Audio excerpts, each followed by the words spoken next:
aku kan lagi mau beli durian buat mamaku tuh. Terus kelabasan aku puter balik. Ketika puter balik, di belakang itu ada motor jatuh gitu loh. Motor jatuh tapi nggak ngenain mobilku kan. Udah gitu, aku udah mau turun mau nolongin yang jatuh itu kan. Nah, tiba-tiba ada orang lewat pakai mobil juga. Dia langsung buka kaca, aku juga buka kaca kan, refleks kan. Dia langsung turun lu, tanggung jawab gitu kan. Tanggung jawab apa kata aku kan. Langsung kata dia juga, turun kalau nggak gue injek batang leher lu loh kata dia. Gue injek batang leher lu? Iya gitu, lagi panas dia kan. Oke. Udah akhirnya saya dipaksa-paksa turun kan. Padahal nggak usah dipaksa-paksa, saya juga akan turun gitu. Nah akhirnya saya turun. Yang jatuh juga akhirnya saya masukin ke mobil. Nah tapi pas saya mau bawa ke rumah sakit itu dia masih ngotot aja gitu, masih kayak belum puas. Marah-marahin saya, dia 1 jam marah-marahin saya. Saya di amuk-amuk 1 jam gitu. Jadi seolah-olah waktu itu masyarakat situ sangkanya saya nabrak yang jatuh, ya? Nabrak yang jatuh sangkanya gitu kan. Tapi yang jatuh bilang enggak, saya jatuh sendiri gitu. Oh, padahal itu kecelakaan tunggal. Iya. Rencananya mau niatnya mau menolong Iya. orang, malah disangka sebagai pelaku gitu ya. Iya. Itu orang yang nuduh itu nggak tahu siapa, dia juga lagi lewat aja gitu. Iya lewat doang, nggak jelas siapa. Kecuali aku nabrak dia, gitu kan, dia marah, nggak apa-apa gitu kan, aku nggak nabrak dia. Tapi Dodi sama siapa saat itu? sama istri. Oh, sama istri. Iya. Terus ketika akhirnya dimencak-mencak sama orang itu kan kita lihat ya, kayaknya dia panas banget gitu ya. Bahasa caci makinya apa aja, Mas? Ya itu, terus dia juga kayak nantang institusi gitu kan, panggil polisi, panggil TNI gitu, nggak takut gue gitu kata dia.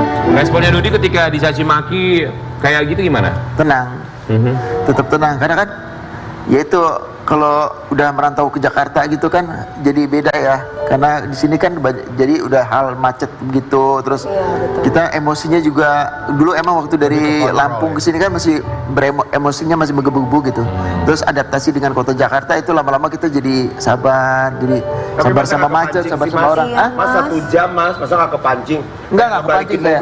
Bisa keangkat mobil lo mas kalau lagi. Ya, saya nggak kepancing. Ya Nggak kan? kepancing, 1 jam. nggak kepancing karena tahu juga karena nggak salah kok. Tapi ada saksi mata nggak sih yang melihat kejadian? Kan harusnya ada ya, karena itu rame juga. Banyak lah, banyak.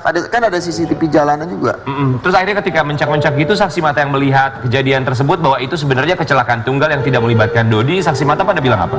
Enggak, Pak, waktu itu akhirnya yang jatuh itu bilang, aku jatuh sendiri. Baru masyarakat situ, jatuh sendiri gitu. Coba pas lagi berantem gitu ada kita ya nyanyi persahabatan. Joget bareng. Ketika bilang aku jatuh sendiri, itu pelaku yang mencak-mencak dia langsung Gimana gimana? tuh dia tuh? Kan habis caci maki Mas tuh. Ya masih kan, udah aku masukin ke dalam mobil. Udah aku masukin ke dalam mobil, dia masih mencak-mencak. Terus aku bilang, boleh nggak aku bawa ke rumah sakit dulu, kata aku kan. Jadi nggak usah mencak-mencak dulu. Itu aku udah bawa rumah sakit, dia masih nyamperin aku ke rumah sakit. Oh, dia datang. Datang. Udah Dia datang dia nggak tahu ngapain? kalau Mas Dodi ini seorang kangen band gitu. Mungkin nggak tahu kayaknya. Gak mungkin nggak tahu orang di Lampung, satu Lampung Nggak, dia pasti datang ke tahu rumah lah. sakit ngapain? Mau Mas? ngapain? Kurang puas.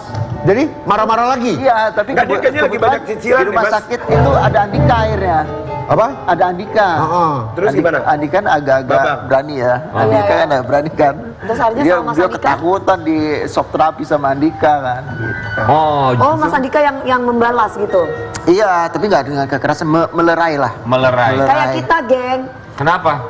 Bertiga sabar, gua yang membela kalian bertiga. Iya.